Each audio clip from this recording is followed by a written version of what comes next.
Segmen ini akan saya buka bukan dengan pantun, tapi ada pepatah bilang, bagai sayur tanpa garam tak lengkap rasanya pilpres tanpa kampanye.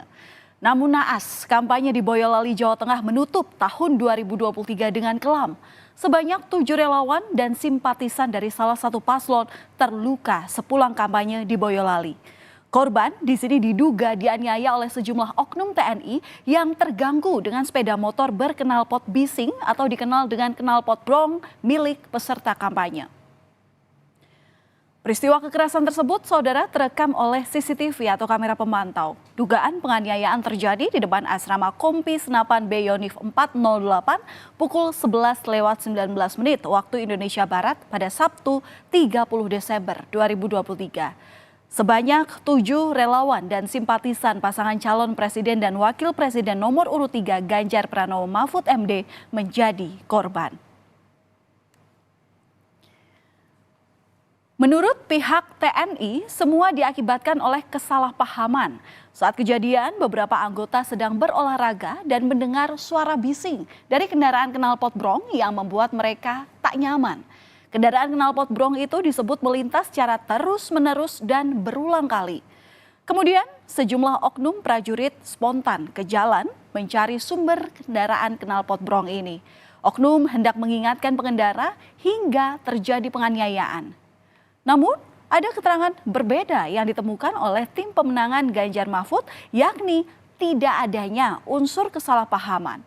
Menurut TPN Ganjar Mahfud, keterangan yang diterima oleh terduga tersangka perlu ditelusuri lebih lanjut.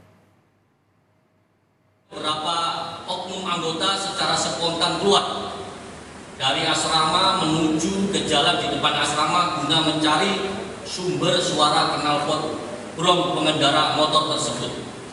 Untuk mengingatkan kepada pengendara dengan cara menghentikan serta membubarkan hingga terjadilah penganiayaan terhadap pengendara sepeda motor knalpot brong tersebut. Kemudian kalau dari videonya tidak ada proses kesalahpahaman.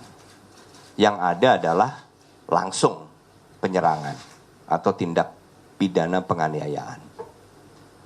Kemudian dari keterangan saksi pun yang kemudian diucapkan ulang oleh Mas Ganjar dan diucapkan ulang oleh Ketua DPC PDIP Boyolali juga menyatakan hal yang sama. Saudara, sebanyak 7 orang menjadi korban, 5 orang menjalani rawat jalan, sedangkan 2 orang lainnya harus menjalani perawatan di Rumah Sakit Umum Daerah Padang Arang, Boyolali. Korban bernama Arif Diva Ramadhani Arif Diva Ramadhani dan terluka cukup parah pada bagian kepala, tangan, dan kaki. Meski berangsur membaik, korban lain bernama Slamet Andono masih trauma atas peristiwa yang menimpanya pada 30 Desember lalu.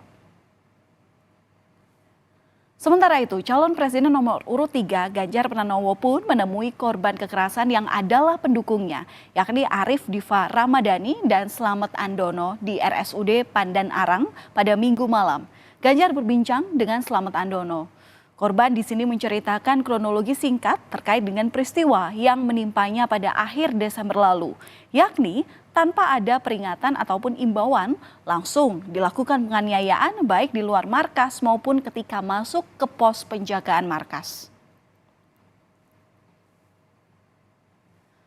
Tangis istri Ganjar Pranowo, Siti Atikoh pun pecah saat membesuk korban Arif Diva Ramadhani.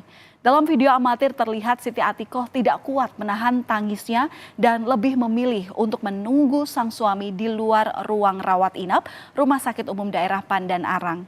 Siti Atikoh tidak tega melihat kondisi dan mendengar cerita dari korban saat dianiaya. Sebelumnya, saudara, Siti Atikoh ini juga mendampingi Ganjar dalam membesuk Slamet Andono. Usai membesuk kedua korban, Ganjar mengingatkan kepada siapapun untuk tidak main hakim sendiri. Yang pertama tadi menceritakan setelah itu dia ditarik ke dalam, dipukuli mereka yang berseragam. Saya kira ini peringatan untuk siapapun ya, kalau ada yang melanggar kasih pada aparat yang harus menangani. Tidak ada cerita main hakim sendiri. Ini cerita rakyat yang harusnya bisa diingatkan, siapapun tidak boleh mengatasnamakan apapun dengan semena-mena. Panglima TNI Jenderal Agus Subianto menegaskan penganiayaan terhadap relawan Capres nomor urut 3 Ganjar Pranowo telah ditangani secara serius. Terhadap pelaku oknum anggota TNI, Panglima di sini menekankan Dandim Boyolali telah melakukan sejumlah langkah yang berkaitan dengan penanganan kasus. Lebih lanjut, Panglima menjelaskan Kepala Staf TNI Angkatan Darat sudah memerintahkan satuannya untuk menindak tegas pihak-pihak terkait. Di Boyolali itu, kemudian Dandim juga sudah melakukan langkah-langkah memberikan santunan dan sebagainya. Kepala Kasat sudah memerintahkan unsur satuan terkaitnya untuk menangani masalah itu. Kini 6 oknum anggota TNI telah ditetapkan sebagai tersangka atas kasus dugaan penganiayaan relawan Ganjar Mahfud di Boyolali, Jawa Tengah. Penetapan dilakukan usai Denpom 4 Surakarta memeriksa 15 orang sebagai saksi dalam 2 hari. Penetapan 6 tersangka ini, saudara, ditegaskan oleh Kapendam 4 Diponegoro, Kolonel Infantri Richard Harizon. Saat dihubungi tim Kompas TV, Kapendam 4 Diponegoro menyampaikan berdasarkan alat bukti dan keterangan terperiksa, penyidik Denpom 4 Surakarta telah mengerucutkan ke 6 pelaku. Ganjar Pranowo pun mengapresiasi sikap TNI yang telah menetapkan 6 orang anggotanya sebagai tersangka. Ganjar berharap proses hukum bisa berjalan sesuai dengan undang-undang. Ganjar akan menyiapkan tim hukum untuk mengawal kasus dugaan penganiayaan relawannya. Hal ini disampaikan Ganjar saat bertemu para perajin ukir di Mayong, Jepara, Jawa Tengah pada Selasa siang. Terima kasih dan saya mengapresiasi pihak TNI yang demikian cepatnya merespon persoalan ini dan dengan penetapan tersangka ini saya kira menjadi pelajaran buat kita semuanya. Kita akan saling kontrol. TNI tidak boleh semena-mena, maksud saya oknum-oknumnya tidak boleh semena-mena dan kita yang dari relawan, pengusung, pendukung juga mesti taat hukum sehingga sama-sama saling menghormati. Cukuplah pelajaran hari ini agar kita bisa saling menghormati. Kita beralih ke peristiwa lainnya di Sleman, Yogyakarta. Saudara, usai menghadiri deklarasi, masa pendukung salah satu paslon bentrok dengan warga, tepatnya pada tanggal 24 Desember 2023. Akibat bentrokan ini, 2 warga dilarikan ke rumah sakit karena luka-luka. Namun, salah satu korban tak berhasil diselamatkan.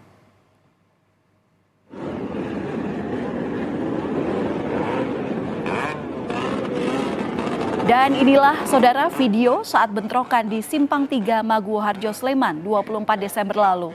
Bentrokan ini terjadi usai masa pendukung salah satu paslon menghadiri deklarasi dukungan. Dan saat itu terdengar suara bising dari knalpot yang berderu saat kejadian.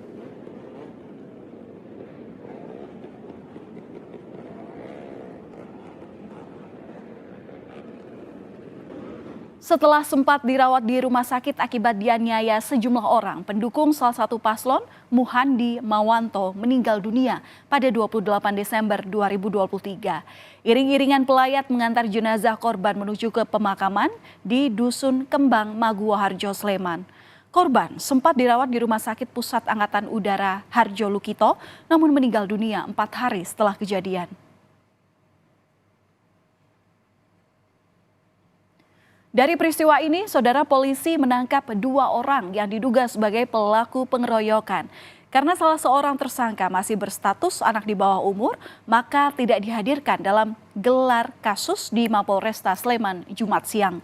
Polisi masih mengejar 2 tersangka lainnya. Kepada polisi, tersangka mengaku bentrokan ini berawal saat iring-iringan konvoi sepeda motor massa pendukung salah satu paslon dilempari batu. Di pertigaan Maguwoharjo, para pendukung tersebut terprovokasi oleh beberapa orang pemuda yang diduga melempari mereka dengan menggunakan beberapa, ada yang menggunakan batu, ada yang menggunakan berbagai macam lah yang ditemukan di TKP yang bisa kita lihat. Kalau Kalau kita melihat peraturan KPU nomor 15 tahun 2023 tentang kampanye pemilihan umum pasal 48 berbunyi, peserta kampanye pemilu rapat umum yang menggunakan kendaraan bermotor secara rombongan atau konvoy dalam keberangkatan dan kepulangannya dilarang melanggar ketentuan peraturan perundang-undangan mengenai lalu lintas. Dan ada aturan ketat persyaratan teknis dan laik jalan untuk kendaraan bermotor dalam undang-undang, termasuk aturan tingkat kebisingan kendaraan bermotor. Dan tindakan tegas soal larangan knalpot brong ini salah satunya tercermin di Karawang, Jawa Barat. Sebanyak 114 kendaraan roda 2 yang terjaring operasi khusus knalpot bising atau knalpot brong disita oleh Satuan Lalu Lintas Polres Karanganyar untuk ditindak penilangan. Selain mengganggu kenyamanan warga, penggunaan knalpot ini tidak standar dan dianggap memicu keributan di jalanan. Sebenarnya knalpot brong memang tidak boleh dan sudah sering dilakukan razia. Polisi seharusnya proaktif menertibkan kampanye dengan knalpot brong ini. Selain merugikan masyarakat, juga rentan memicu konflik entah antar kelompok, pendukung capres maupun masyarakat. Polisi dituntut untuk tegas melakukan penegakan hukum agar kejadian di Boyolali dan Sleman ini tidak kembali berulang.